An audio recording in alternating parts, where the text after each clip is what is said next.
மீனா ஒரு பெரிய ஆர்டர் எடுத்து பண்ணுறாங்க.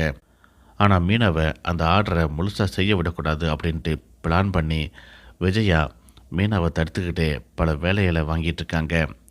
ஆனால் மீனா அதையும் மீறி வீடியோ கான்ஃபரன்ஸ் வழியாக அந்த ஆர்டரை வெற்றிகரமாக செஞ்சு முடிக்கிறாங்க. இதனால் ஒரு பெரிய அமௌண்ட் ரூ. 1,00,000 மீனாவுக்கு கிடைக்கிது. அந்த பணத்தை வீட்டுக்கு வாங்கிட்டு வந்து எல்லோரும் முன்னாலேயும் ரவிக்கிட்டையும் ஸ்ருதிக்கிட்டையும் 50,000 திருப்பி கொடுக்குறாங்க மீனா. இதை பார்த்துட்டு வயிறு எரிஞ்சு போன ரோஹிணி மீனாவை இப்படியே வளர விடக்கூடாது அப்படின்னு சொல்லிட்டு மீனாவை மட்டம் தட்ட மாதிரி பேச ஆரம்பிக்கிறாங்க. விஜயா ஒரு பக்கம் எப்படி ஒரே நாளில் ரூ. 1,00,000 சம்பாதிச்சா அப்படின்ட்டு யோசிச்சுட்ருக்காங்க.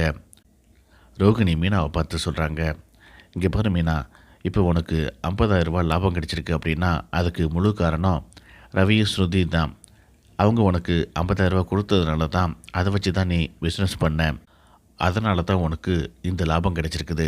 அப்போது இந்த 50,000மும் அவங்களுக்கு சேர வேண்டியது தானே அப்படின்ட்டு ரோஹிணி கேட்குறாங்க. முத்து மனோஜை பார்த்து சொல்கிறாரு, அப்படின்னா நீங்கள் வச்சுருக்கிற அந்த ஷோரூம் இருக்குது பார்த்தீங்களா, அந்த ஷோரூம் எங்கள் அப்பாவுடைய காசு. எங்கள் அப்பா தான் அந்த ஷோரூமுக்கு ஓனர்.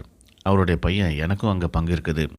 அதனால் நாளையிலேருந்து நானும் ஷோரூமுக்கு வரப்போகிறேன் அப்படின்ட்டு முத்து சொல்கிறாரு.